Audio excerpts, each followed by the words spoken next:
Bonsoir chers téléspectateurs et bienvenue à votre émission Le Monde Inconnu. Vous êtes bien sur votre chaîne Canal 2. Alors ce soir, on parle encore de méditation, mais cette fois-ci d'une autre façon. Et je vais laisser le soin au professeur Emmanuel Glipold qui m'accompagne et qui est d'ailleurs le concepteur de l'émission, de nous donner les différents angles que nous allons aborder aujourd'hui. Bonsoir professeur.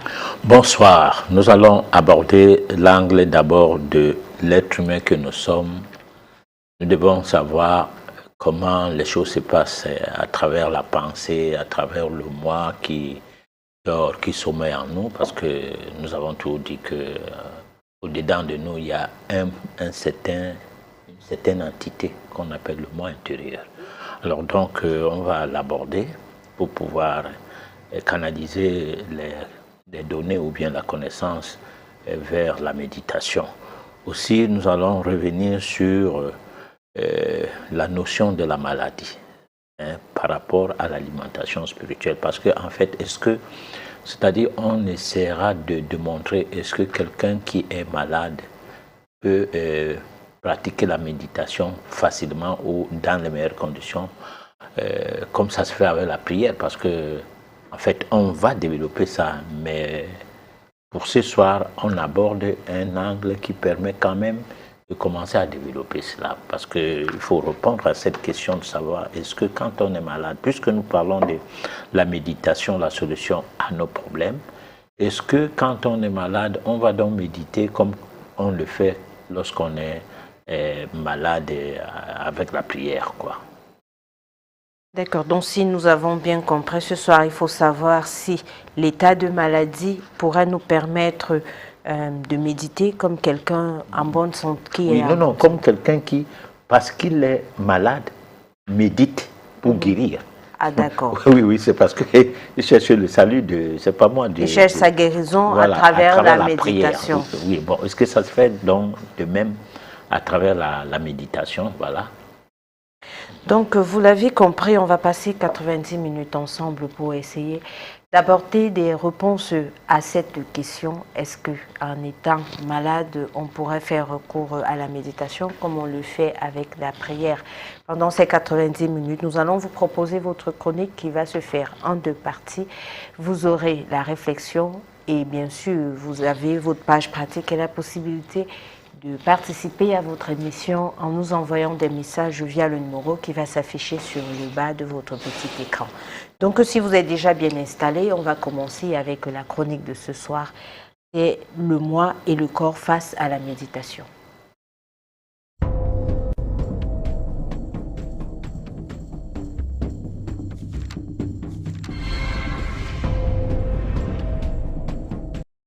Méditation, la solution à nos problèmes, chapitre 16.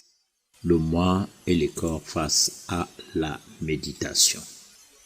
Cette édition est évocatrice car essentiellement pratique parce qu'elle nous rappelle ce que nous avons vu au cours de celle qui nous a permis d'aborder la question de la pensée en rapport avec le corps et le moi. Au cours de cette édition-là, nous avons pu réaliser que la pensée nous permet de savoir ceci. Toute notre personne est le produit de nos pensées habituelles et que c'est la pensée qui crée et modifie le corps. Pourtant, la pensée dépend aussi du corps. Pour mieux comprendre la chose, on peut dire qu'elle est comme cet ouvrier qui, fin de compte, dépend de cet outil qu'il a lui-même forgé. Pourtant, nous sommes incapables de penser ce que nous voulons. La cause est que la pensée fonctionne automatiquement. C'est pour cela qu'il nous revient de savoir qu'un entraînement adéquat est exigé. Si nous voulons être sérieux dans notre quête de connaissances dans la voie initiatique. Toutefois, nous devons savoir que cette voie est celle de l'art de penser conscient, exigeant obligatoirement un travail sérieux. Pour y parvenir, nous devons savoir utiliser notre corps dans cette association corps, pensée et moi. Question de savoir également que, quoi que nous fassions, c'est la pensée qui peut canaliser notre vie à l'atteinte de nos buts subliminaux. Nous devons prendre soin avec notre corps, ajuster ce qu'il y a à ajuster en vue d'en augmenter de rendement en énergie supplémentaire au-delà de celle qui y existe déjà, en étant convaincu que ce travail permet de parvenir à la réalisation de notre personnalité. Afin de répondre à la question de qui sommes-nous, puis d'expliquer ce que c'est que le moi. Ce mot « moi » est ce qui nous regarde et nous juge. Il est communément et théoriquement appelé la conscience et métaphysiquement nommé l'âme. L'âme étant aussi appelée l'ama, si l'on y voit l'énergie qui donne la vie à la forme, ce qui anime l'être, tout en participant à ses défauts et ses qualités. La conscience, si l'on y voit la manifestation d'un jugement transcendant. Pour qu'il ne puisse y avoir malentendu et pour ne pas employer un terme expliquant une assertion religieuse du genre conscience ou un terme mystique comme âme, ceci à cause de leur signification matérielle, évitant le sens qui peut être taxé d'obscur, nous parlerons du moi. Il y a 3 types de moi. Le moi inconscient, il serait pour nous ce qui s'exprime dans le corps et ses fonctions. Le moi conscient, ce qui est lié à la pensée ou le moi de la pensée. Le moi supérieur ou supraconscient, ce qui se manifeste dans cette faculté que nous possédons d'observer le corps et la pensée dès que nous le voulons. Ceci nous permet de comprendre que pour maîtriser la méditation, nous devons approfondir les méandres de la connaissance des différentes dimensions de notre être, tant intérieur qu'extérieur. Au résultat, nous verrons par la suite combien les fonctions du corps sont-elles automatiques et que les fonctions de la pensée sont tantôt automatiques, tantôt dirigées, alors que le moi transcendant permet d'appréhender la vérité directement. Nous verrons aussi que les 3 formes inconscient, conscient et supraconscient du moi sont liées, mais que le moi supérieur peut arriver à s'en dégager et à dominer sur tout ceci. On parle du moi, du corps, face à la méditation. Alors, on va revenir un peu sur la définition d'abord du moi en général avant d'entrer dans les types de moi.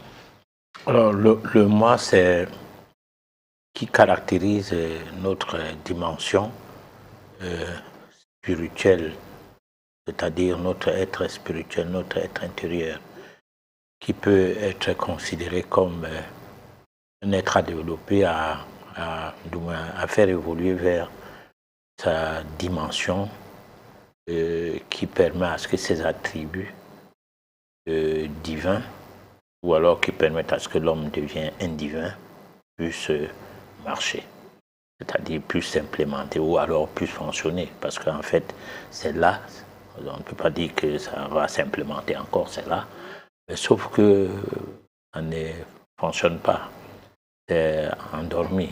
Donc, c'est des facultés spirituelles ou alors divines qui sont en nous à l'état latent ou qui dorment carrément. Voilà.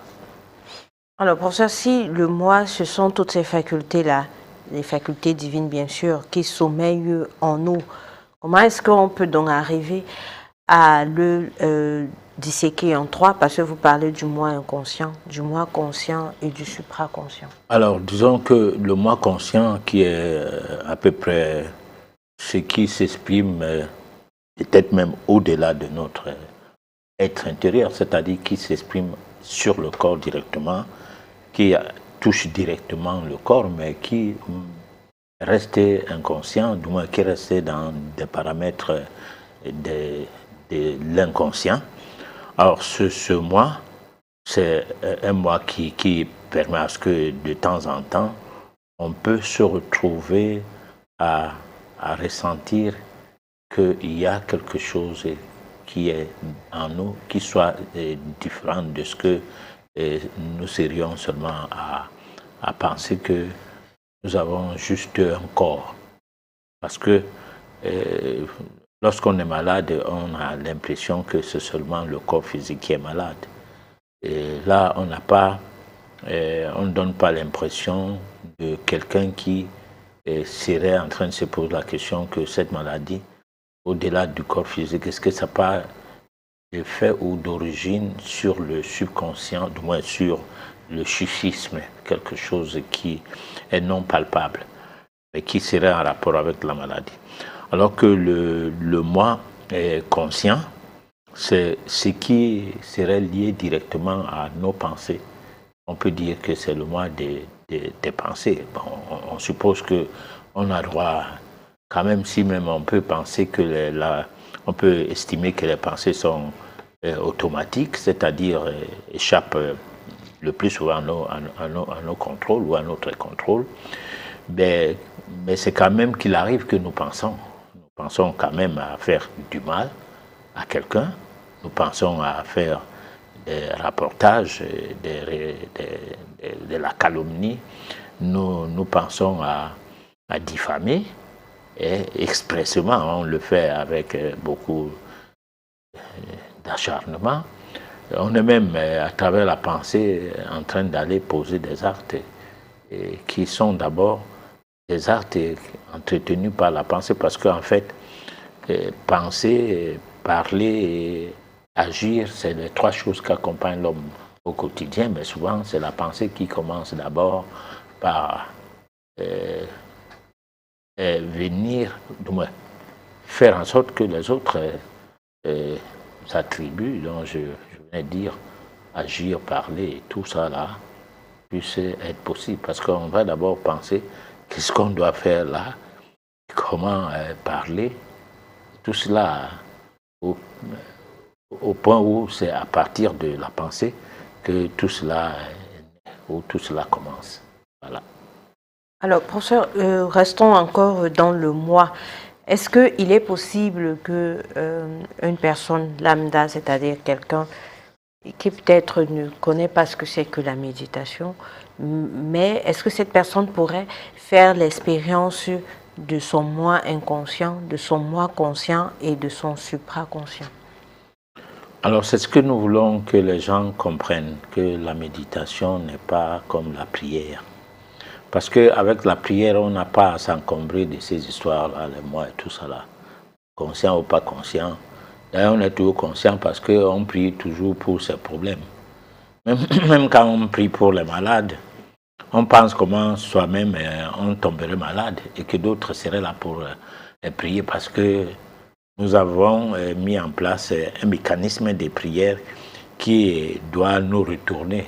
Aussi en retour, doit nous apporter quelque chose. Donc, c'est motivant de prier pour les autres parce que les autres aussi vont prier pour vous. C'est donc pas la même chose avec la méditation parce que la méditation, c'est peut-être plus que ça parce qu'on n'a pas besoin de méditer pour soi, on médite pour être utile à toute une collectivité. Non, parce qu'une divinité va venir de par votre demande à cette divinité, que celle-là vienne tout simplement par rapport à votre demande, que cette divinité serait là en train de dire, bon, on m'a demandé de donner à manger à ceux qui ont faim au cours de telles prières, donc je dois les donner à manger. On m'a demandé au cours d'une certaine prière avec tel autre groupe de m'occuper des malades qui sont dans les hôpitaux, alors je vais les donner la santé, ainsi de suite. Alors c'est pas ça la méditation. La méditation, c'est que vous devenez, vous cherchez à vous transformer. Parce que quand une personne devient est capable de transcender l'être intérieur qui est au-dedans de soi, cette personne ne peut plus être possédée. Comme j'entends dire souvent, les gens qui vont dans les milieux de prière que tel est tombé et quelqu'un parlait dans elle. C'est-à-dire que cette personne qui tombe, il y a une autre personne qui parlait dans elle. et tel autre a eu ceci, cela, on doit faire sortir un mauvais esprit. On a enlevé, on a sorti le mauvais esprit qui était en elle. Bon, ces choses-là, ça n'existe pas lorsqu'on fait la méditation. Parce qu'en fait, du moins, lorsqu'on fait la méditation, je voudrais dire que lorsqu'on s'initie, parce que c'est un travail on a toujours dit, hein, que la méditation, c'est un travail qui permet à ce qu'on redimensionne son être et qu'on donne la chance à son être d'atteindre le niveau qu'il faut pour qu'on devienne l'homme qu'on peut appeler un humain. Parce que en réalité, nous sommes des hommes pour nous démarquer des bêtes, tout en étant du même règne que les animaux. Mais nous ne sommes pas des humains, parce qu'il faut qu'on cesse à y croire, parce qu'on dit des êtres humains. Sauf si c'est question de littérature, parce que les littéraires ont leur manière d'expliquer les mots, on appelle ça la terminologie. Chaque discipline a sa terminologie. Les comptables parlent français, mais ne parlent pas français comme les médecins. Les médecins parlent français, ne parlent pas français comme les informaticiens. Donc, tout cela va dans le sens où on a envie de mieux se comprendre lorsque on traverse la dimension des choses entendues pour entrer dans la dimension des choses vécues ou bien des choses à expérimenter. Donc lorsque on se met dans les voies initiatiques, c'est-à-dire lorsqu'on se met dans la spiritualité, parce que le mot spiritualité, chacun donne une définition à ça comme il entend. Les chrétiens donnent la définition de la spiritualité de leur façon, les musulmans également. Alors, donc, disons que la spiritualité, c'est pluridimensionnel. Chacun donne une définition comme ça l'arrange par rapport à son obédience. En métaphysique, peut-être que selon notre émission, parce que là, dans la métaphysique, c'est comme en philosophie, les gens n'accordent pas le violon de la même manière. Et par moment, si on s'en tient à la métaphysique livresque, ce qui est enseigné dans les écoles, on a l'impression que c'est des philosophes, et chaque philosophe a son angle de vue et a sa façon de voir les choses, ce qui est normal. Mais lorsque on veut universaliser la logique, comme pour dire ma logique n'a pas de sens devant la logique de l'autre, ou ma logique s'arrête là où commence la logique de l'autre, comme c'est comme un droit. Alors donc, à partir de là, on ne s'approprie pas de la logique globale au point de marcher sur les autres.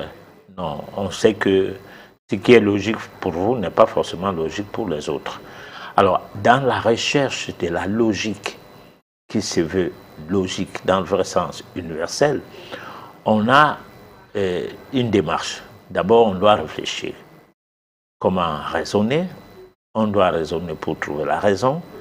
On doit se dire qu'en ayant trouvé la raison, la vérité va jaillir. Et que quand la vérité jaillit, on est devant l'absolu. L'absolu, c'est le divin. Alors, donc, on est en phase avec le divin. Les manifestations et vibrations du divin vont donc aller dans le sens à pouvoir nous produire quelque peu les chances nécessaires d'élévation de notre âme. Voilà, donc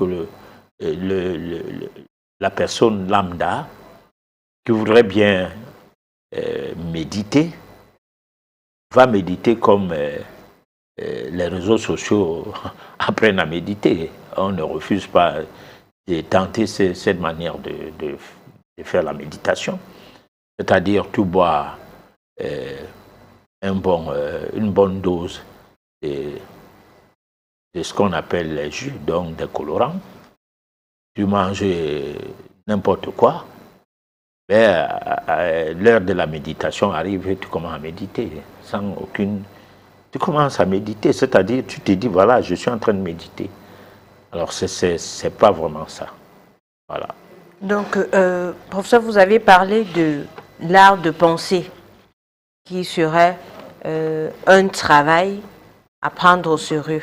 Alors, l'art de penser, à quoi fait-on allusion quand on parle de l'art de penser? Bon, ça veut dire que nous avons des difficultés à discipliner nos pensées qui se veulent automatiques. Parce que pendant qu'on parle là, pendant que nous sommes à l'émission, pendant que je dois répondre aux questions, jaillissent dans ma tête mille et une pensées. Mais c'est parce que je sais de me discipliner que que j'arrive à répondre à une question logiquement. Ou alors parce que je ne me discipline pas, je n'arrive pas à dompter mes pensées, que je serai en train de divaguer dans les réponses. C'est-à-dire que mes réponses ne seront pas en concordance avec la question posée. Parce qu'au-delà de ce qu'on peut dire qu'on est hors sujet par rapport à une question, mais il peut arriver aussi qu'on est dans le sujet, mais la pensée a fait une déviation. Sauf si on veut, parce qu'il y a des questions où on a à donner une réponse directe, mais la logique voudrait que pour une émission et qui met du temps, qu'on essaie d'entretenir les personnes qui suivent pour que ça soit enrichissant. Parce que ce n'est pas une question oui ou non. Alors, il y a des risques. Si un journaliste se prend une personne de ressources pour une émission d'1 heure, même de 45 minutes, et que dès que la présentation du journaliste est finie, et qu'on dit que l'interlocuteur là est bardé de gros diplômes, et qu'on ait fait l'éloge à ces derniers, et que toutes les questions qu'on va lui poser, ça sera oui ou non. L'émission va faire 15 minutes, il n'y aura plus rien. Alors, dans le oui et non, personne ne va rien saisir. Alors, de même, il y a des questions. On peut poser la question sur la tête, mais on part d'abord au pied. Parce qu'on veut relativiser et on veut établir le lien qui, de par cette question, qui voudrait qu'on parle, qui est à parler dans le même temps de la tête et des pieds. Alors donc, ça, c'est pas une divagation au niveau de la pensée, non, c'est parfois une logique qui fait en sorte que les réponses soient enrichissantes. Voilà. Alors, professeur, vous dites que les pensées surgissent de partout, et ce qui est tout à fait naturel. Bon, qu'est-ce qu'il faut donc faire à un moment donné pour pouvoir discipliner ces pensées? Alors, pour discipliner ces pensées, c'est ce que dans la chronique, on essaie de dire qu'il faut un entraînement. C'est-à-dire que on a commencé par dire ça une fois ici, que vous pouvez mettre chez vous soit une pendule, une montre. Cette montre-là peut être pas au chevet du lit, mais du côté des pieds, un peu suspendue. Alors vous pouvez dire, pendant 1 minute, je focalise mon regard au niveau central des aiguilles, c'est-à-dire le point central des aiguilles. Alors, à ce point central-là, le mouvement de l'aiguille qui marque les secondes souvent est rapide et ça distrait. Ce n'est pas le genre des 2 autres aiguilles, l'aiguille de l'heure qui marque l'heure et l'aiguille qui marque les minutes. Bon, ça bouge, on ne se rend pas compte. Surtout, alors, ce qui marque l'heure ne bouge presque pas, malgré que ça bouge, mais parce qu'il faut 1 heure pour que ça bouge vraiment. Alors, donc, il faut donc, en regardant cela, que vous ne voyez pas la petite aiguille des secondes tournées. Pourtant, elle est là. Bon, ça, c'est un exercice banal comme ça. Hein? Ou alors que vous voyez ça tourner, mais vous ne perdez pas de vue sur le point central des 3 aiguilles. Dans un premier temps d'entraînement, c'est cela. Parce que là, il faudra bien que vous dites, bon, je m'entraîne pour 60 secondes. Alors, dans un premier temps, vous voyez tourner la petite aiguille, hein, mais tout en restant focalisé sur le point central. Et le fait que vous attendez qu'une minute passe, en vous focalisant, ça fait que vous ne pensez qu'à la montre et à ces points de la montre, et puis vous perdez les autres pensées qui entrent et qui sortent, hein, de votre tête. Là, c'est des petits moyens d'entraînement. On peut aussi s'entraîner qu'on met une ampoule de couleur, soit la couleur rouge, quelque peu couleur de gaieté, soit la couleur verte, qui est parfois flamboyante. Et vous regardez que cette ampoule pendant un bon bout du temps, comme si vous devez tirer de cette ampoule quelques rayons de ces vibrations. Alors, la chose la plus simple, c'est la bougie. La bougie, elle a une flamme. Cette flamme-là peut dessiner, soit vous voulez que ça dessine un cercle, mais au niveau des rayons qui partaient de la flamme elle-même restant, disons, ovale. Alors, mais vous voyez comment les rayons qui entourent la flamme forment un cercle. Et ces cercles-là, vous faites des efforts à ce que ça vous illumine, c'est-à-dire que ces rayons s'agrandissent au point où vous avez l'impression que ça va jusqu'à venir vers vous, parce que ça forme un cercle, certes, mais ça peut aussi faire jaillir quelques rayons vers vous. Donc il y a plein de méthodes que chacun peut se donner l'occasion. Parce que j'ai donné ces exemples pour dire que c'est chacun qui peut.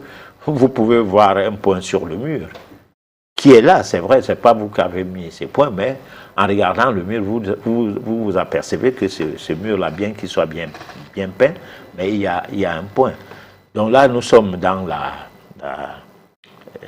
dans le bureau où vous travaillez et que vous n'avez pas besoin de modifier quoi que ce soit dans ces bureaux, de peur qu'on constate qu'il y a des choses qui ont été modifiées et que ça affecte, parce que ce n'est pas des choses qu'on fait pour se faire voir, hein, comme les gens prient dans la rue là. Hein, ils mettent les nattes et puis ils se mettent à prier. Bon, c'est pas mauvais.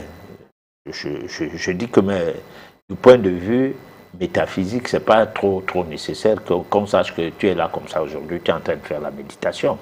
Hein, non. Donc, ou bien tu as des installations dans ton bureau pour méditer. Voilà. Alors, pour ce quand on va prendre pardon, le cas de la bougie. Quand on prend la bougie, on l'allume et puis on fixe le regard sur la flamme. Alors, à ce moment, on est censé avoir uniquement la pensée retournée vers la flamme. Mais maintenant, ça c'est un entraînement. Oui. C'est-à-dire que c'est quelque chose qu'on peut faire peut-être à la maison avant de se coucher ou alors, bref, quand on a un peu de temps. Régulièrement quand on a le temps, oui. Maintenant, quel est l'impact qu'aurait cet entraînement dans je vais dire comme ça, la vie ordinaire? C'est-à-dire qu'on n'est plus en période d'entraînement. Maintenant, on est dans notre vie quotidienne et de temps en temps, on a besoin de méditer ou alors on a besoin de faire attention à nos pensées. Alors, cet entraînement-là aura quoi comme résultat? Oui, alors le résultat, c'est comme un monsieur qui quitte le Cameroun et qui va boxer, qui va lutter à l'étranger. Je ne cite pas son nom. Il perd ses premiers combats. Mais pourtant, il est bien puissant. Alors, il commence un entraînement et il commence à gagner ses combats jusqu'à il devient champion du monde. Donc, l'entraînement, c'est quoi? C'était fidélisé à quelque chose de précis qui permet à ce que tu ne perdes plus le nord. C'est-à-dire que tu ne perds plus le nord. Tu es dans la chose. Et maintenant, ton subconscient se met au contrôle. C'est-à-dire, c'est-à-dire c'est comme nous parlons français. Au départ, c'est très compliqué quand on apprend une langue. Mais après, ça devient qu'on ne réfléchit pas trop, sauf la langue française, parce que c'est la seule langue au monde. En fait, à des langues, selon que lorsqu'on fait des études comparées du moins des langues, ce qu'ils disent sur la matière linguistique, le français a 1641 terminaisons qu'on ne trouve dans aucune langue du monde. Une langue comme ça. Bon, donc, c'est-à-dire que on est finalement l'esclave de la langue lorsqu'on parle la langue française, puisqu'on a peur de faire des fautes de langue et mal communiquer. Par contre, lorsqu'on parlait Bassa, une langue noble, alors on n'a pas besoin des articles, pas du tout. Lorsqu'on parle anglais, on n'a pas besoin des 1001 articles. Hein? Et ça se comprend très rapidement.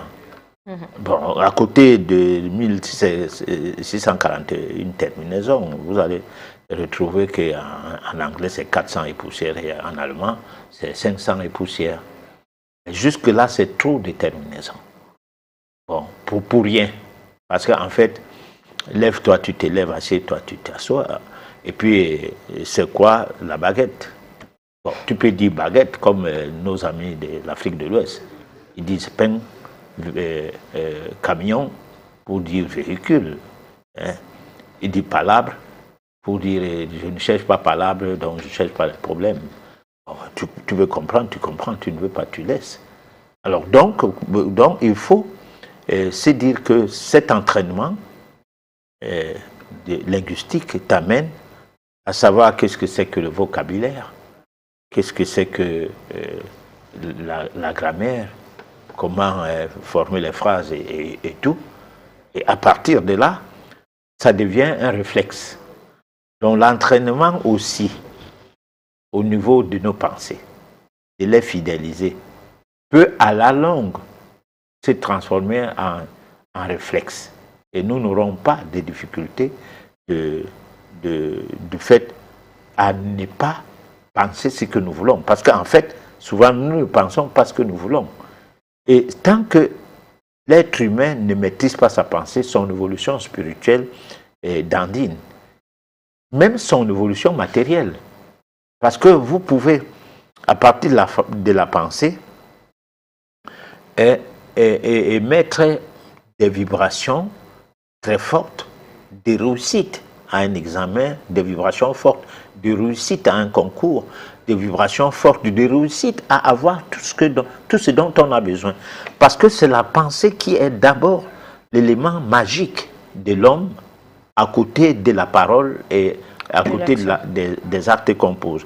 Si par exemple, une personne qui est braqueur réussit à casser une porte, hein, seulement seul, comme il y a eu le cas dernièrement, on nous a montré des images, et que cette porte-là, c'est pas n'importe qui peut casser ça. On va attribuer ça aux arts martiaux. Non, on attribue ça à la force, parce que les arts martiaux, c'est d'abord l'entraînement de la pensée. Hein, parce qu'avant de casser le bois, hein, ou à casser un parpaing avec un tranchant, vous avez d'abord la pensée qui va accompagner qui est devant. Qui est devant. Parce que si tu doutes un peu, que je ne peux pas. Non, ta pensée dit que c'est rien, je vais casser ça. Maintenant, la main vient comme un geste, hein, qui prend la force au niveau de la pensée. Voilà.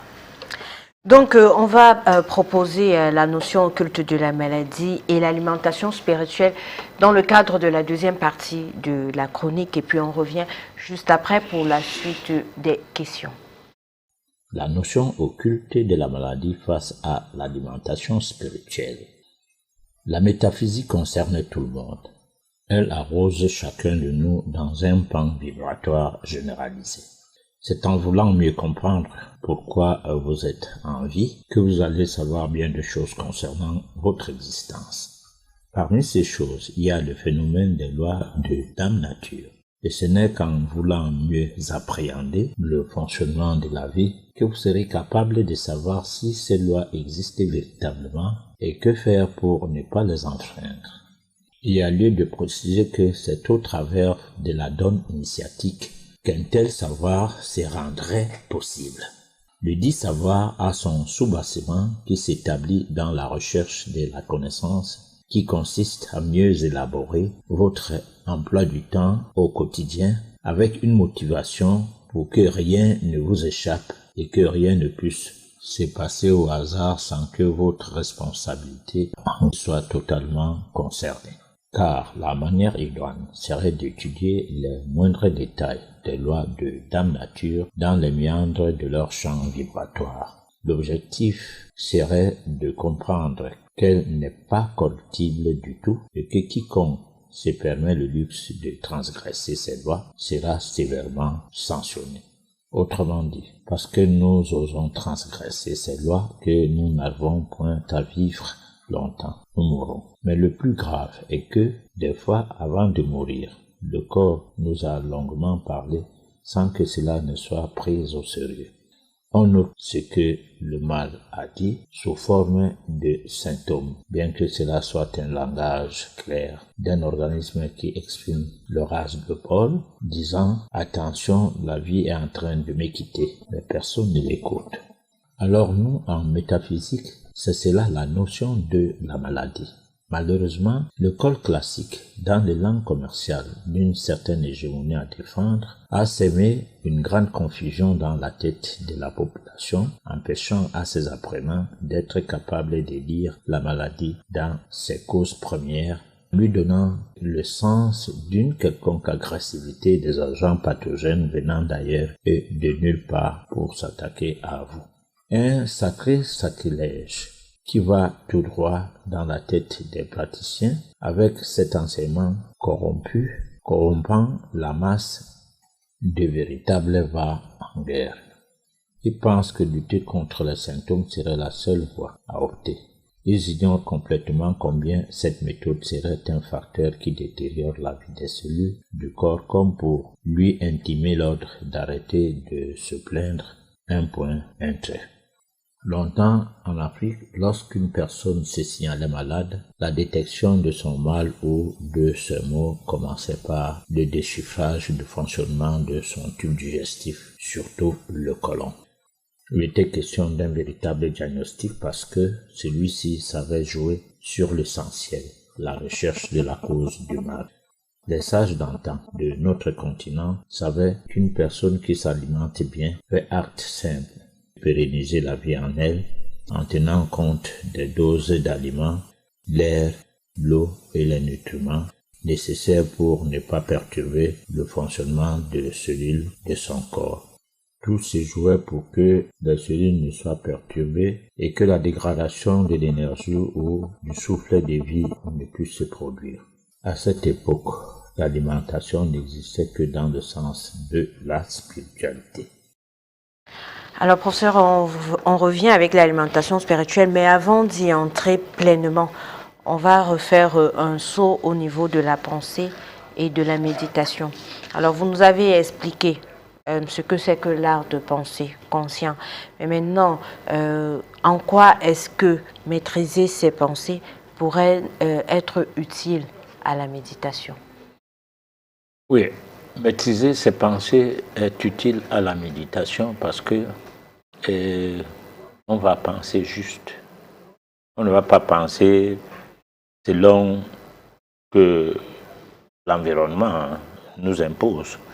C'est ce qu'on disait au début des émissions portées sur la méditation, parce que nous sommes au chapitre 6. Nous avons dit qu'il faut lâcher prise, c'est-à-dire faire en sorte que tout ce qu'on a entendu, de l'enfance jusqu'au moment où on arrive à l'école, donc dans son tissu familial, tout ce qu'on a appris à l'école, à l'église, tout ce qui se dit dans la rue, tout ce qu'on lit dans les réseaux sociaux, au moment de faire la méditation, que tout cela soit d'abord mis de côté.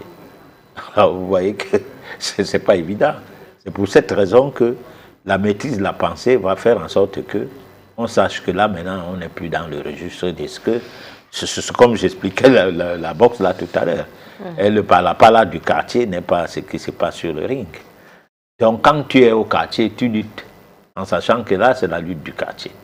Mais lorsque tu es sur un ring, tu luttes en disant que non, mais là, maintenant, je suis sur un ring. Donc, il y a un règlement. Résultat, la pensée étant maîtrisée, tu sais que là, maintenant, je fais la méditation. Je ne suis pas en train de prier. Ou alors, je ne suis pas en train de...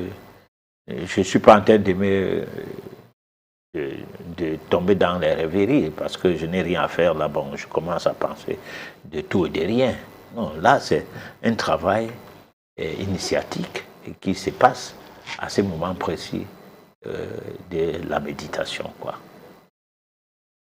Alors, si on revient donc au niveau de l'alimentation, mais surtout de la notion occulte de la maladie, revenons déjà à ce que c'est que la maladie dans le domaine de la métaphysique. Alors, donc, il y a un problème qui voudrait que les gens ne se prennent pas en charge, qu'ils se confient à d'autres.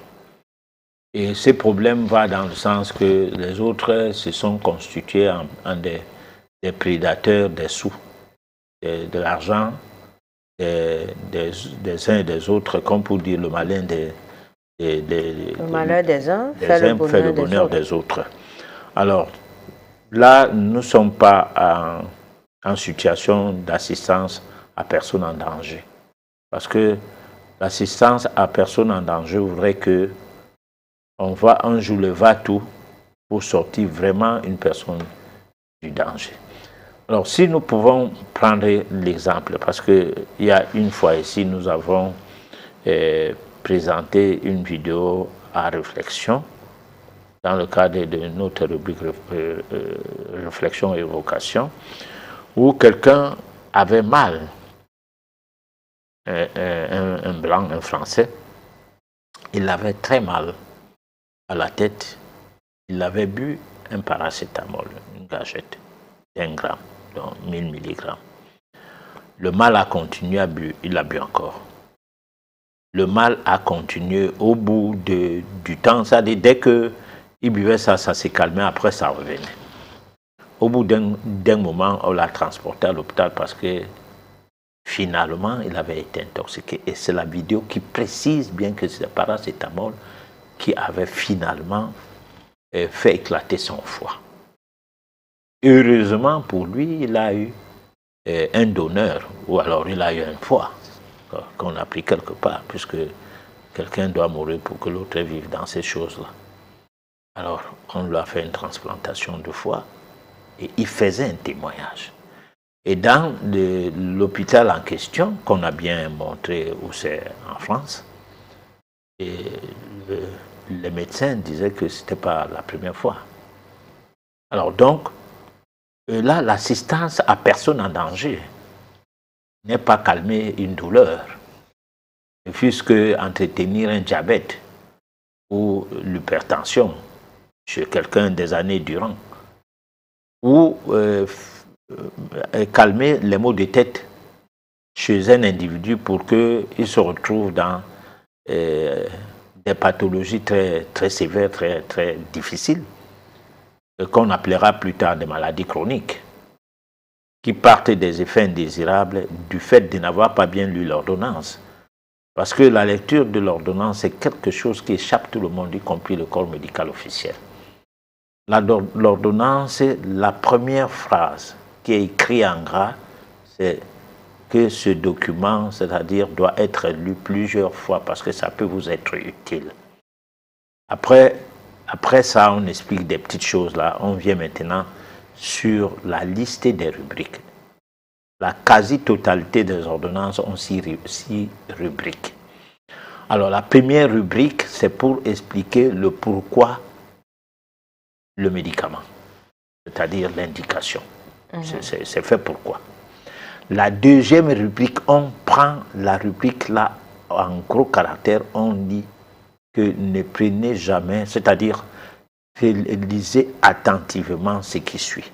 Et en bas, on souligne, ne prenez jamais tel produit si vous êtes allergique au principe actif du produit ou à l'un des composants mentionnés à la rubrique 6. Donc, normalement, quand on lit l'ordonnance, on doit quitter la rubrique 2 pour aller directement à la rubrique 6. Voir les composants et chercher à savoir qu'est-ce que c'est, parce qu'on vous demande de prendre conscience de ça, de ce que c'est. Alors, maintenant, vous ne prenez pas conscience de ce que c'est, et puis vous vous retrouvez à partir à lire seulement la posologie. Parce que d'aucuns disent déjà la rubrique, la première rubrique, pour savoir si, comme on a les règles douloureuses, ça va. Donc ce produit est indiqué pour ça, ou bien on a les maux de tête, c'est indiqué pour ça, l'état grippal, c'est indiqué pour ça, voilà. Il saute, il part sur la posologie. À la limite, les effets indésirables, mais ce n'est pas très intéressant. Bon. Et là, vous n'avez pas, c'est-à-dire une prescription qui va dans le sens à ne pas apporter des réponses au problème de quelqu'un, simplement parce qu'on doit agir. Parce que souvent, médicalement parlant, on dit il y a un mal. Avant qu'on ne cherche la cause, intervenons d'abord. De peur que ce mal-là se traduise en décès. Certes. Mais après, maintenant, si le produit a intoxiqué quelqu'un, parce qu'allergique sur telle chose, parfois on te dit, si vous avez un mal de foie, si vous avez un problème de reins et tout, il ne faut pas prendre ces produits. Mais vous êtes en train de... c'est-à-dire le mal vous a amené à un niveau impensable. Vous êtes obligé de prendre un produit parce qu'il faut agir.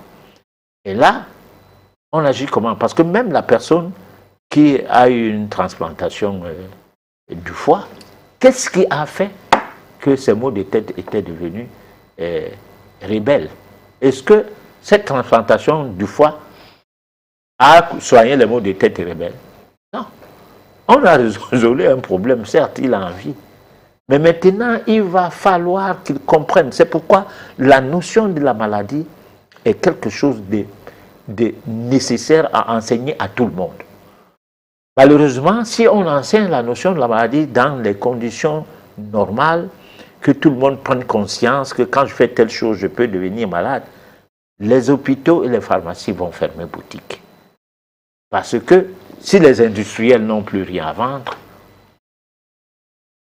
ils ne vont plus produire. Et s'ils ne produisent plus les périphériques de ces commerces-là, les agents périphériques de ces commerces, ils n'auront plus du travail. Donc il faut entretenir une hégémonie qui, quelque peu, du point de vue métaphysique, n'est pas nécessaire pour une personne qui veut quitter cette forme de servitude ou d'esclavage. Voilà. Alors, est-ce que, professeur, lorsque on est dans la situation de maladie, c'est-à-dire le corps est en train de nous dire « attention, la vie me quitte », est-ce que dans cet état, on peut se permettre de méditer, question peut-être de trouver un remède, voilà, solution à sa maladie? Alors moi je pense que celui qui a déjà maîtrisé ses pensées de façon assez focalisée peut méditer, parce que sa méditation peut lui donner une révélation. Soit il doit passer par la diète, et quel genre de diète, soit elle doit passer par le jeûne, comment jeûner. C'est-à-dire, il y aura quelque chose qui lui viendra dans l'esprit comme pour lui guider sur la voie à suivre pour sortir du pétrin. Voilà. Mais ce n'est pas dans ses débuts. Ne demandez pas à quelqu'un qui vient à peine de commencer la boxe d'aller boxer le champion du monde. Voilà. Donc, professeur, ça veut dire quelque part que la méditation pourrait être utile à cette personne malade si, au préalable, la personne maîtrise ses pensées. Oui, parce que en fait, on est appelé à être malade. on peut être malade sur des faits provenant de l'extérieur. On a avalé quelques gaz, le plomb des voitures et des motos. On a peut-être bu de l'eau, une certaine eau pendant un certain temps, malgré qu'on évite de boire des sucreries qui sont que des colorants, malgré qu'on évite de manger des choses qui sortent de l'industrie. Peut-être on a mal mâché. Donc, en fait, nous sommes des vivants avec nos défauts et nos qualités. La vie doit continuer. Donc, il n'est pas étonnant que moi qui parle là, je me retrouve dans les urgences, quelque peu, pour avoir négligé de mettre en pratique les lois de la nature. La nature frappe. Et ça frappe tout le monde. Ça ne frappe pas quelqu'un parce qu'il sait trop parler, ça ne le frappe pas. Ça frappe l'autre qui ne sait pas trop parler. Ça ne frappe pas quelqu'un parce que lui, il est trop marabout ou il est trop médecin. Ça frappe tout le monde. Alors, il suffit de transgresser une des lois de la nature, on sera frappé. Alors, c'est pourquoi je dis souvent, les urgences, c'est les seules choses que nous tous, nous sommes censés reconnaître de la médecine officielle comme étant un progrès pas possible, c'est-à-dire un progrès extraordinaire. Bon, mais maintenant, s'il y a les urgences, les gens vont commettre les erreurs exprès en disant que bon, mais il y a l'hôpital. S'il n'y avait pas les urgences, les gens allaient dire que bon, s'il m'arrive quelque chose là maintenant, je vais aller où? Bon, alors, et résultat, il faut éviter d'aller dans les urgences. Et éviter d'aller dans les urgences, c'est éviter de consommer des choses qui ne cadrent pas avec votre digestif, que votre corps rejette. Pas des choses qui sont dans nos têtes, parce qu'il y a des gens, ils disent, ça mon corps n'aime pas ça, mais aime ça d'autre. C'est-à-dire que mon corps n'aime pas telle bière, mais aime l'autre bière. Bon. Et des fois, dans les sociétés brassicoles, on changeait seulement l'étiquette, on n'a pas changé de bière. C'est-à-dire la soutireuse, c'est la machine qui pisse le liquide qu'on appelle les bières ou quoi dans les bouteilles. À côté, il y a un capsuleur, la capsule. À côté, il y a un mireur. Il mire, voit qu'il n'y a pas de saleté dedans. Ça passe. Ça se retrouve là, quand il faut mettre les étiquettes, là où on apprête les étiquettes. Les étiquettes sont déjà apprêtées. Deux fois, on arrête la chaîne parce qu'il faut changer d'étiquette. Mais on ne purge pas la soutireuse. C'est-à-dire qu'on n'a rien fait au niveau de la soutireuse. Mais on a changé d'étiquette. Ça arrive régulièrement, bon, pas régulièrement, de temps en temps, ça dépend de quel genre de bière. Parce que ce qui est de la bière noire, les stouts, n'est pas comme les blondes. Alors, mais on peut se retrouver, je ne cite pas le nom des bières parce que là, moi, ce n'est pas ma spécialité. Mais on peut se retrouver que d'une bière à l'autre, il y a vraiment, du moins, d'un nom de bière par rapport à l'autre bière, il n'y a que l'étiquette. Mais au quartier, tu vas entendre les gens disent « Moi, j'aime telle bière, je n'aime pas telle autre. » Alors, ne sachant pas qu'on a changé juste l'étiquette. C'est ce que je veux dire. C'est que je voudrais dire ceci. Il y a des choses que nous disons notre corps n'aime pas. C'est nous qui n'aimons pas ça. Et nous, c'est qui? Nous, c'est le cerveau. Hein? C'est-à-dire, nous, c'est la personne qui dit, bon, mais moi, je suis plus quand j'étais à l'école primaire, ou bien quand j'étais au collège primaire. Aujourd'hui, j'ai un salaire de plus de 500 000. Je ne peux plus boire de l'eau. Bon, alors, mon corps, quelqu'un va te dire, son corps n'aime plus de l'eau. Parce que moi, j'ai connu des gens qui disaient que l'eau est faite pour les femmes et les enfants. Lui, il doit boire la bière, il doit boire les vins. Alors, donc, c'est comme pour dire que son corps n'aime plus de l'eau. Alors là c'est paradoxal. Voilà.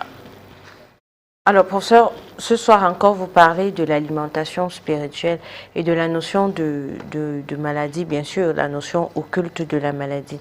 Alors, l'alimentation spirituelle et d'un côté, la pensée, avec ce qu'on a comme le moi, conscient, inconscient. Alors, quel est le lien qu'on pourra faire entre ces moi-là, cette maîtrise de la pensée, l'art de la pensée et l'alimentation spirituelle? Alors, le lien, c'est que la question est très très bien posée. D'abord, je te félicite parce que ça permet d'expliquer clairement la chose. Chez nous, dans nos langues, chez les Bantous, on dit, c'est pas le jour qu'on mange la viande du lion qu'on attrape la gale. Alors, on a mangé des choses quand on était tout petit, particulièrement moi, parce que né peut-être dans une famille de bobos, où on mangeait seulement les choses qu'on achète dans la boutique. On ne mange pas les choses qui se poussent du sol. Tout petit, d'abord on a l'allaitement artificiel, on boit le lait des animaux. Les animaux n'ont pas besoin de boire de nos laits, mais nous on en boit. Et le pire dans tout ça, c'est que le lait qu'on donne aux animaux, même quand il est brut, est destiné pour le bébé de l'animal qui pèse 25 kilos. Alors, on le donne à un enfant qui, à la naissance, n'atteignait même pas 5 kilos. Bon, ça commence d'abord à aller mal à partir de là. Mais ça ne va pas mal, parce que, c'est ce que je disais, parce que la logique est quelque part que c'est comme ça qu'on doit faire les choses. Et en plus de quoi, il y a le côté commercial qui pèse. Donc l'influence matérielle sur le sérieux de la vie spirituelle fait en sorte qu'on ne sait pas distinguer ce qui est bien et ce qui ne l'est pas. Alors, le mal et le bien, pour le peu que ça entre dans une logique hégémonique de la pensée unique. C'est-à-dire de gens qui se sont assis, ils ont décidé que voilà comment le monde va marcher. Alors, maintenant, lorsqu'on mange donc des choses qui sont antipathiques au fonctionnement des cellules, les cellules étant d'essence liées au fonctionnement d'âme nature, c'est-à-dire les cellules étant naturelles, les cellules étant de l'écorce de la sphère naturelle, et que l'être humain étant le microcosme d'un assemblage des énergies, des vibrations et tout qui forment le macrocosme, et que les objets qui ont été créés de toutes pièces, qui entrent dans le corps, pour le peu que ces objets puissent nuire au fonctionnement des cellules, il y aura transformation, comment je peux dire, il y aura modification, ou bien alors je dis ceci, il y aura empoisonnement, voilà. Il y aura une certaine forme d'empoisonnement des cellules qui va faire en sorte que les travaux occultes, du genre les travaux concernant les prières, la méditation, les données spirituelles telles que c'est proposé ou telles qu'on en parle dans les religions, n'auront pas de sens sur l'être humain qui n'a pas rangé son mode de vie dans le respect des lois de la nature. On ne peut pas transgresser les lois de la nature et bénéficier des vibrations électromagnétiques d'un champ d'énergie spirituelle au même point que l'autre qui respecte les lois de la nature. C'est faux. C'est pour cette raison que 90% des clergés meurent de mauvaises maladies. Hein? Et pourtant, cela devrait servir d'exemple. Voilà. Donc, professeur, maintenant, on a parlé tout à l'heure des moi conscients, inconscients et supraconscients et la pensée. Maintenant, à quel moment le moi conscient, supraconscient, inconscient intervient avec cette affaire d'alimentation? Bon, alors, nous sommes en train de vouloir aller, parce que ce soir, quand on commence à parler des mois, du mois, le mois, quoi. Quand on commence à parler du mois, c'est que nous devons parler de l'âme. Mais nous ne pourrons pas parler de l'âme parce que cette question, elle est très essentielle, mais elle ne peut pas être répondue ce soir. Simplement parce que la prochaine fois, nous allons parler de l'âme liée à la volonté. Parce qu'il faut qu'à un moment donné, nous voyons jusqu'où notre volonté nécessite un effort. Nécessite à ce que nous fassions d'efforts, je vais dire, pour pouvoir arriver à maîtriser la volonté. Parce que qui veut peut, nous dit-on. Mais est-ce que si tu veux devenir président de la République, tu as beau être le meilleur opposant de ton pays, si tu le veux seulement, tu ne le pourras pas parce que c'est une chaise pour une personne, ce n'est pas une chaise pour beaucoup. Alors, tu veux atteindre un certain niveau de spiritualité, tu ne le pourras pas parce que tu veux seulement. Alors, cependant, il n'y a pas de possibilité de mener une action sans que la volonté soit en activité. Alors, donc, moi, je pense que nous commençons à aborder, parce qu'on ne va pas... C'est vrai que l'émission doit vivre longtemps. On n'a pas le droit de tourner en rond. On doit avancer. Alors, donc, on va aborder l'âme, mais avant d'arriver à mieux expliquer le moi intérieur, le subconscient, le supraconscient et tout ça là, nous allons parler de l'âme, nous allons parler de la volonté. Et ce soir, c'est un pic parce que nous parlions du moi. On a fait un petit pic à expliquer les différents mois qu'il y a. Si tu remarques très bien, on a parlé du moi transcendant qu'on n'a pas expliqué. Donc, il va falloir expliquer tout cela. Le problème, c'est que les téléspectateurs ou ceux qui nous suivent sur YouTube, qui doivent comprendre qu'ils sont en train de faire des cours de métaphysique à travers cette émission. C'est un cours. Donc, qui suit une logique monographique. C'est-à-dire que quand on commence un thème, on va jusqu'à ce que nous soyons épuisés, parce que pas jusqu'à finir avec, puisque nous ne sommes pas censés tout connaître, tout maîtriser, jusqu'à dire que dès que nous abordons un thème, personne d'autre ne pourra plus jamais rien dire de ces thèmes. Non, nous parlons à la limite de nos capacités de percevoir, de capter, d'avoir des révélations, parce que ce n'est pas des choses qui nous plaisent à dire, que nous disons. Moi, il me plairait bien de dire aux gens, mangeons la viande, buvons n'importe quoi, la vie est belle, allons dans les boîtes de nuit. Mais je ne suis pas appelé à le dire ici. Pourquoi? Parce qu'il y a quelque chose qui m'interpelle, qui voudrait que je dise autrement les choses. Voilà. D'accord, professeur. Donc, on se dit que dans les jours à venir, on aura la possibilité d'entrer dans les méandres du moi. Tout à fait. Dans tous ces états.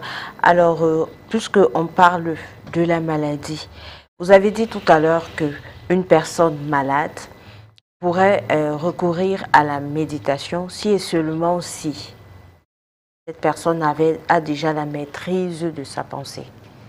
Ça, c'est pour quelqu'un qui a la maîtrise de sa pensée. Alors, qu'en est-il pour celui-là, ou alors pour celle-là, cette personne qui n'a pas la maîtrise de sa pensée, mais qui a mal dans sa chair, dans sa peau, dans son âme, dans son corps, et se dit, tiens, j'ai entendu parler de la méditation. Est-ce que la méditation, à ce moment, pourrait apporter une solution à cette personne-là souffrant, à la recherche d'une, je sais pas, d'une guérison ou d'un remède miracle? Alors, quelqu'un qui n'a pas la maîtrise de la pensée mange n'importe quoi. Ça commence d'abord par là. Et il mange des choses qui lui rendent malade. Parce que on dit, on cite souvent Hippocrate, mais Hippocrate a appris tout de l'Égypte. Dernièrement, on parlait de celui qui était Jésus dans l'ancien temps, mais qu'on a tout effacé, Imhotep. Et on a flanqué le nom de Jésus. C'est des gens qui vont former et sur la base de leurs connaissances que les gens comme Hippocrate ont été formés. Parce que Hippocrate n'a pas fait officiellement l'école en Égypte. Il a été formé au quartier. Bon, mais retournant en Grèce, parce que les gens qui ont fait normalement l'école en Égypte, il y avait Socrate, Pythagore, hein, bon, mais pas Hippocrate. Bon. Mais retournant en Grèce, il est devenu le père de la médecine. C'est vrai qu'aujourd'hui, on n'en parlait plus, mais sauf que le peu des bribes de connaissances qu'il a eues de son passage en Égypte ont servi pour beaucoup, parce qu'il disait ceci: dites-moi ce que vous mangez, je vous dirai de quoi vous souffrez. Lorsqu'on nourrit un malade, on le rend encore plus malade. Bon. Alors, ne mangez, faites de vos aliments votre propre médecin, que votre médecin soit votre aliment. Alors, maintenant, comment on va méditer lorsque... parce que lorsqu'on dit la maîtrise de la pensée, celui qui maîtrise déjà sa pensée peut tomber malade. Là, nous le disons comme ça, mais il peut avoir une indigestion, soit parce que hier, il a mangé des choses un peu plus qu'il ne le fallait. Hein? Mais ce n'était pas de mauvaises choses. On peut l'appeler un malade, mais peut-être qu'il peut avoir un autre nom. Du domaine médical, c'est un malade. Il a une maladie aiguë, pas une maladie chronique. Bon, alors maintenant, lui, il va refuser de manger, de manger du médicament, c'est-à-dire boire les paracétamol, les ibuprofène, les anti-inflammatoires et tout. Il va plutôt méditer pour obtenir la solution à son problème. Parce qu'il se rend compte qu'il y a une solution à obtenir autrement par rapport aux dégâts qu'il a fait hier, qu'il a fait à la veille. Puisque cette personne-là a des pensées,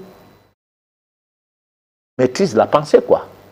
C'est pas une personne lambda qui ne peut pas se souvenir des dégâts causés à son corps, qui court vite pleurer, pleurnicher chez un monsieur qui ne sait pas comment il vit, hein, et qui dit: docteur, je souffre un peu de trop, dites-moi de quoi je souffre comme ça, je ne comprends pas mon corps-ci, hein, pardon, faites quelque chose pour moi. Non. Parce que cette personne, au moment où il mange, il est heureux de manger ce qu'il mange, il se fout. Il se fout des conséquences. Ses idées sont telles que le monde le veut. Sa pensée va donc dans le sens que je fais comme tout le monde. Hein? Et quand une personne mange, en devient malade, on lui dit: mais attends, tu manges un peu trop cette fois-ci. Il dit: je ne suis pas la seule personne qui mange comme ça. Et encore que moi, je ne mange même pas comme l'autre. Pourquoi lui, il n'est pas malade? Bon, alors, on comprend. Alors, professeur, on va proposer à nos téléspectateurs la réflexion et puis on va revenir pour la suite de notre émission.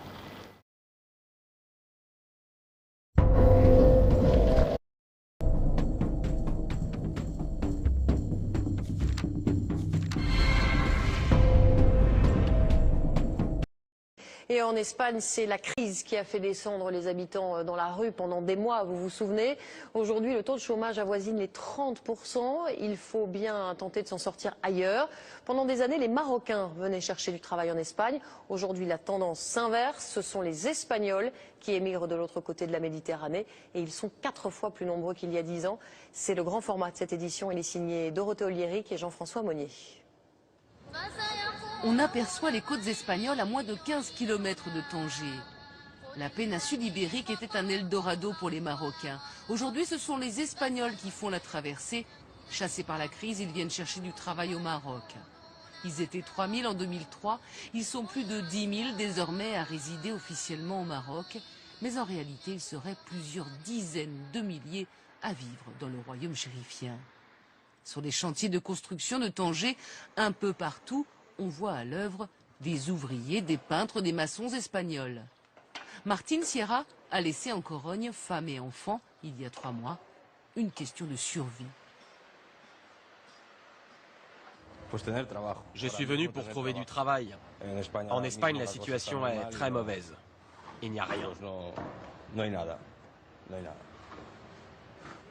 Vous auriez pensé venir ici? Jamais. Pour des vacances, oui. Mais pas pour du travail. Avant, moi je rêvais d'aller travailler en Espagne. Mais il n'y a plus de boulot là-bas. C'est chacun son tour. Avant la crise, les Espagnols résidant au Maroc étaient essentiellement des enseignants, des diplomates ou des hommes d'affaires. Mais le taux de chômage de près de 30% en Espagne et de 55% chez les jeunes a changé la donne. Massimo, lui, est diplômé d'architecture.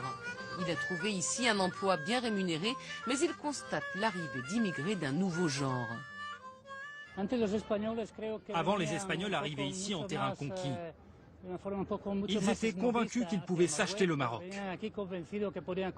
Et maintenant, ils viennent ici pour demander de l'aide et acceptent de travailler pour le même salaire que les Marocains. À 1 heure de route de Tanger, la ville de Tétouan. L'été, la région est prise d'assaut par les touristes. Mais pour l'heure, la station balnéaire de Martil est juste balayée par les vents. C'est cette petite bourgade qu'a choisi Salvador. Ce ferronnier espagnol a passé ses dernières années à Malaga sans l'ombre d'un job. Il lui reste une dizaine d'années avant l'âge de la retraite. Rester en Espagne pour vivre chez mes parents comme quand j'étais enfant, c'est pas possible. Là-bas, il n'y a rien, mais ici, il y a du travail et j'adore. Et pourtant, ce n'est pas facile de tout recommencer. Salvador a certes déjà adopté la djellaba, mais pour communiquer avec les clients marocains, ce n'est pas encore ça. C'est compliqué la barrière de la langue. Oui, ça c'est un peu mon petit problème. Mais petit à petit, on va y arriver.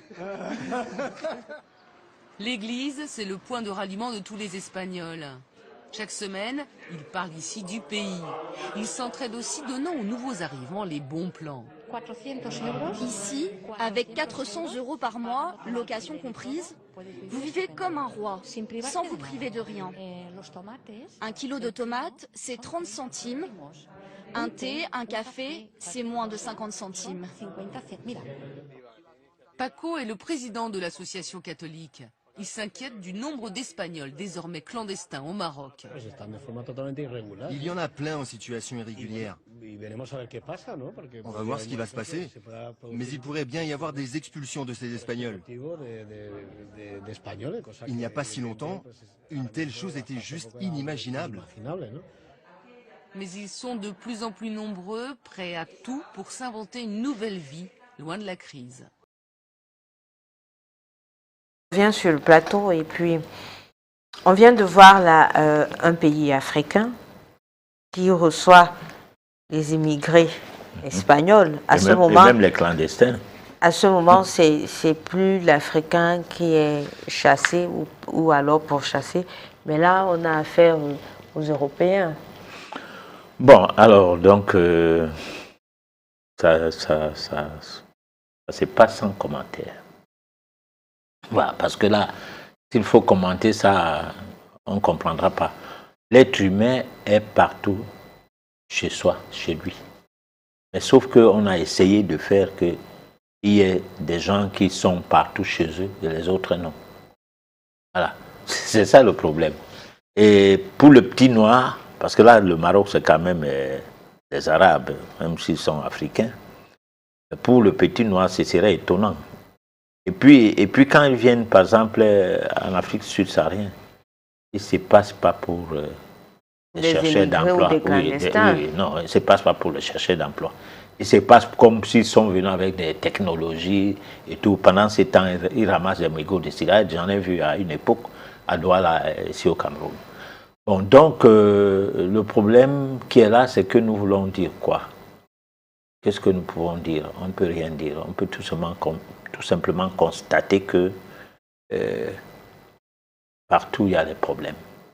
Partout. Voilà. Et on va dire qui vivra, verra. Donc, le temps nous... Peut-être que dans l'avenir, ça sera pire que ça. Ah oui, le temps nous en dira un peu plus. Alors, professeur, à l'entame de l'émission, il était question de répondre à la question selon laquelle doit-on faire recours, doit-on recourir à la méditation quand on est malade, question de trouver guérison, comme on a l'habitude de le faire dans le cadre de la prière. Alors, donc, on peut dire que non, parce que c'est même aléatoire parfois de prier pour avoir la guérison. Je peux dire que ceux qui prient, qui guérissent, n'étaient pas appelés à mourir. Je peux dire comme ça, sans risquer de me tromper. Parce qu'il y a des personnes qui sont malades, dans leur tête, ne sont vraiment pas malades. Si on est vraiment malade, qu'on a mal fait, et que la nature est en train de vous punir, parce que la maladie, c'est la transgression des lois de la nature, c'est les désordres que nous menons contre nos cellules, c'est l'ensemble des lois qui s'appliquent à nous par rapport au karma, c'est-à-dire par rapport à notre antériorité, soit au karma qui est lié à la généalogie, dans la famille.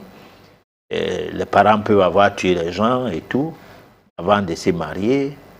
Ma mère, peut-être que mon père a fait gaffe, et s'est marié de ma mère, et moi je suis né sous le coup du sang, ou le coup, c'est pas moi, d'une certaine malédiction. Alors tout cela, c'est pas la prière qui va enlever ça. En sérieux. Parce que qui crache en l'air doit s'attendre à ce que ça retombe sur sa tête. Sur sa tête, ne doit pas penser que ça doit aller tomber ailleurs. Tu casses les pots, tu payes. Alors pourquoi la Bible, ceux qui prient, les Bibles, je fais allusion aux chrétiens, dit que le mal que vous faites aujourd'hui vous sera retourné jusqu'à la 4e génération de votre progéniture. Alors, qu'est-ce qui prouve que ce n'est pas toi qui viendra à la 4e génération si jamais on s'en tient à la réincarnation et qu'on puisse y croire? Alors, comment tu penses que tu es fait du mal, tu échappes le mal? Parce que les lois divines s'accordent avec les lois de la nature, c'est les mêmes lois. Tu ne peux pas avoir fait des choses, tu ne peux pas prier vite. Tu dis, bon, ça va, la prière va compenser mes dégâts. Ah ben non. Par contre, quand on parle de la méditation, c'est purifier. Parce que ton attitude, ta façon de vivre, ayant changé, parce que tu te fais mal en te privant de ce que le commun des mortels entend par manger des bonnes choses, boire des bonnes choses, manger la bonne chair et tout. En se privant de ça, c'est-à-dire c'est comme si tu te mettais en prison. C'est une certaine punition qui ne dit pas son nom. Tu ne peux pas avoir eu l'habitude de manger des choses qui t'intéressent, qui te plaisent et qui sont savourantes pour le palais, le goût et tout, et que du jour au lendemain, tu abandonnes tout ça. Et qu'on dise que tu n'as rien fait. Non, tu as fait quelque chose que les autres n'arrivent pas à faire. Et cette privation se signale dans le cadre des sacrifices que tu mènes pour ton devenir, pour ton évolution spirituelle. Et que les autres gens n'arrivent pas à faire. Voilà. Alors, on a promis à nos téléspectateurs la page pratique, autant pour moi, mais le temps nous tient à la gorge. On va passer rapidement au SOS téléspectateurs.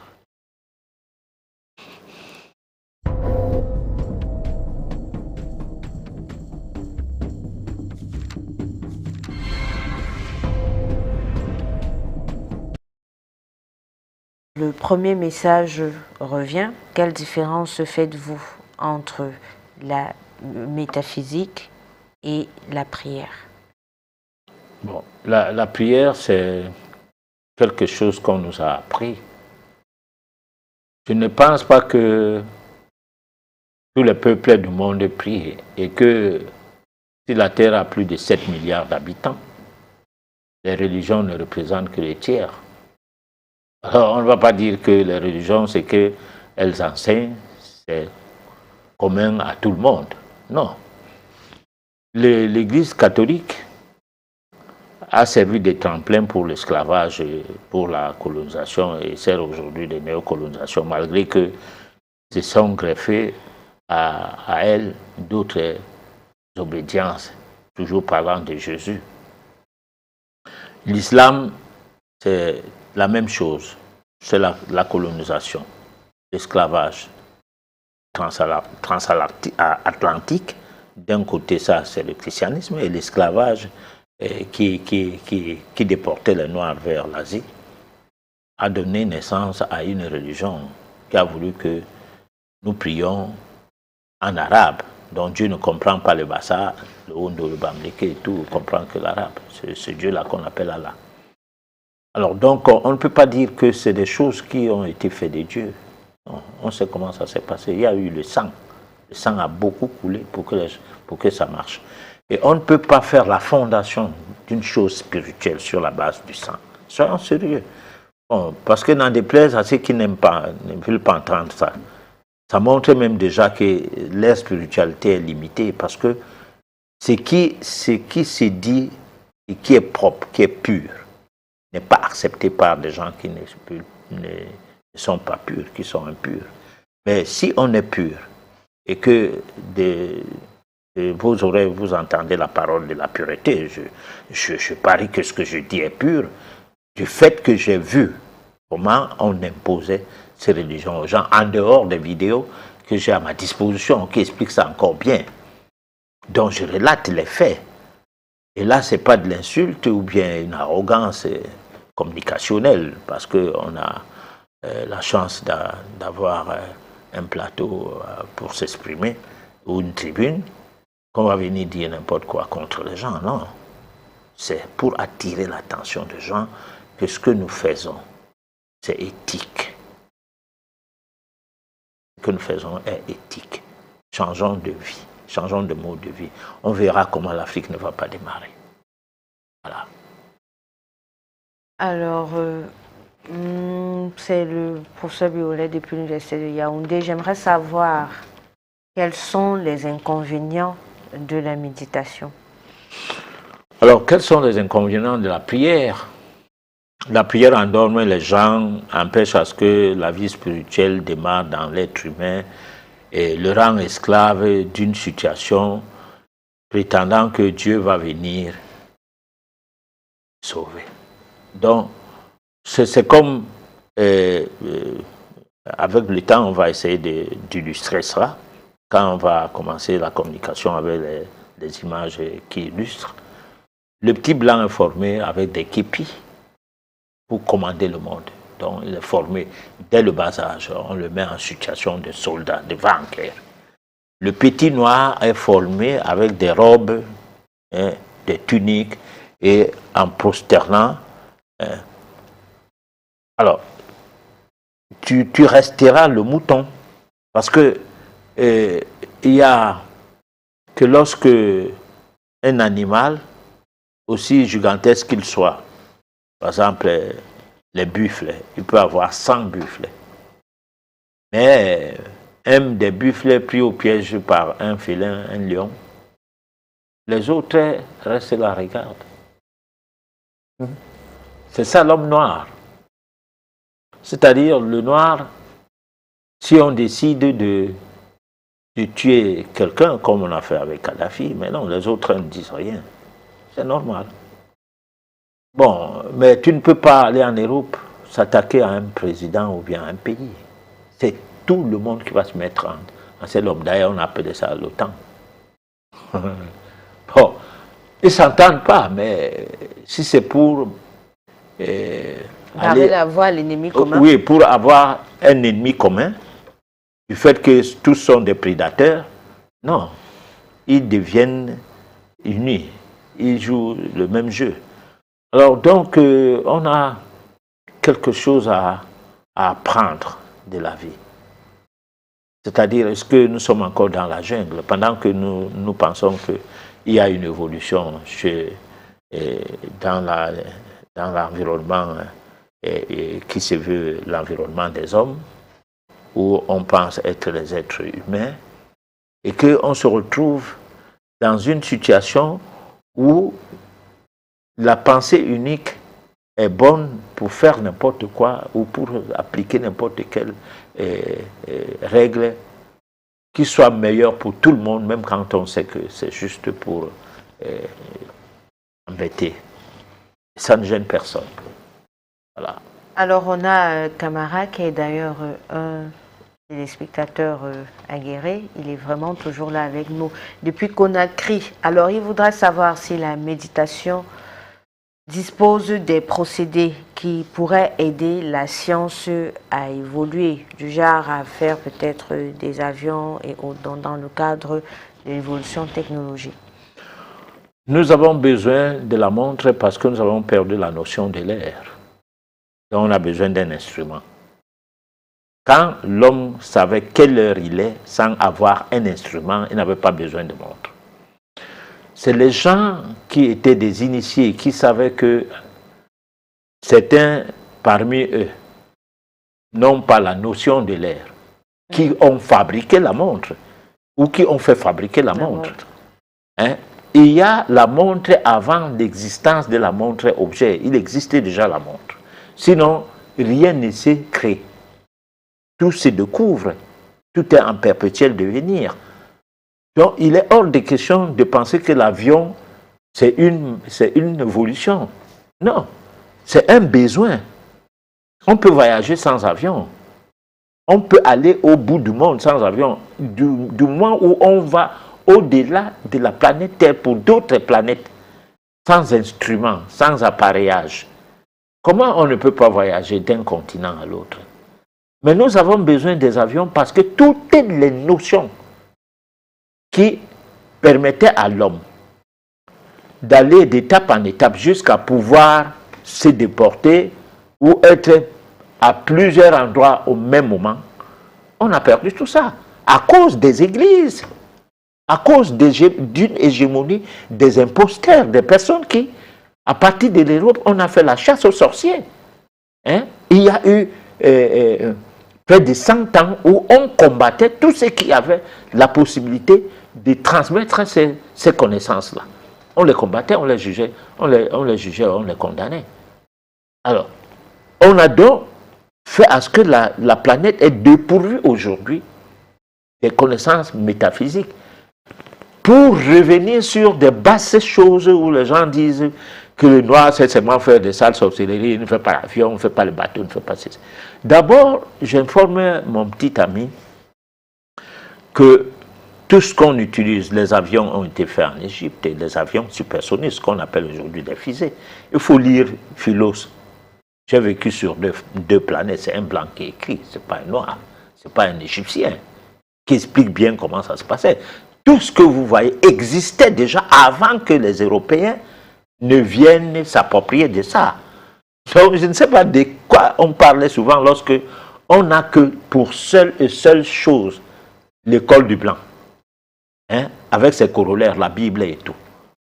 On n'a même pas un peu de recul à se cultiver. Parce qu'aujourd'hui, au moins, avec Internet, on a franchi le blanc, a fait franchir le pas, c'est-à-dire l'a lâché de l'Est, puisque la vérité finit toujours par triompher. Bon, pourquoi les gens ne se cultivent pas? Il y a plein de choses sur le net, mais si quelqu'un va faire une requête sur Google, par exemple, il l'a fait pour boire le paracétamol. Il ne l'a fait pas pour être contre le paracétamol en disant « je bois même ça, pourquoi ?» Le blanc, lui, boit nos choses. Ce n'est pas une manière de parler mal du blanc, non, mais d'expliquer qu'on ne peut pas vous ridiculiser. Et vous êtes là, vous êtes dans la merci de ces personnes qui vous ridiculisent. Non, il faut que par moment vous vous posez des questions. Quelqu'un ne mange pas de ma nourriture, il ne boit pas de mon eau, il ne prend pas de mes produits quand il est malade. Et moi quoi dans ces produits? Voilà. Alors, professeur, nous sommes arrivés au terme de notre émission. Un dernier mot avant de la conclure. Alors, on a dit que nous continuons avec la solution à nos problèmes grâce à la méditation, parce que c'est un vaste sujet, c'est très enrichissant. Et prochainement, on va parler de la volonté. Je crois que... L'âme et la volonté. L'âme et la volonté, voilà. Bon, nous espérons avoir répondu à la question selon laquelle, en état de maladie, pourrait-on faire recours à la méditation comme on le fait avec la prière? Oui et non. Non, je pense que c'était non. C'est bien cela, professeur. Tout à fait. Donc, nous devons juste comprendre que la méditation, c'est une école.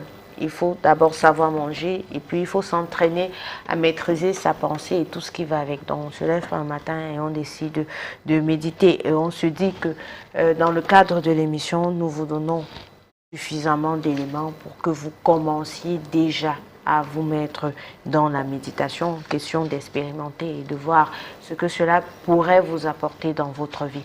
Merci de nous avoir écoutés ce soir. Nous avons eu plusieurs messages et nous allons prendre la peine de vous apporter des réponses d'ici la fin de la semaine. N'oubliez pas que vous avez également la possibilité de réécouter votre émission sur YouTube. D'ici là, portez-vous bien. On se donne rendez-vous mardi prochain à la même heure et sur la même chaîne. Bonsoir.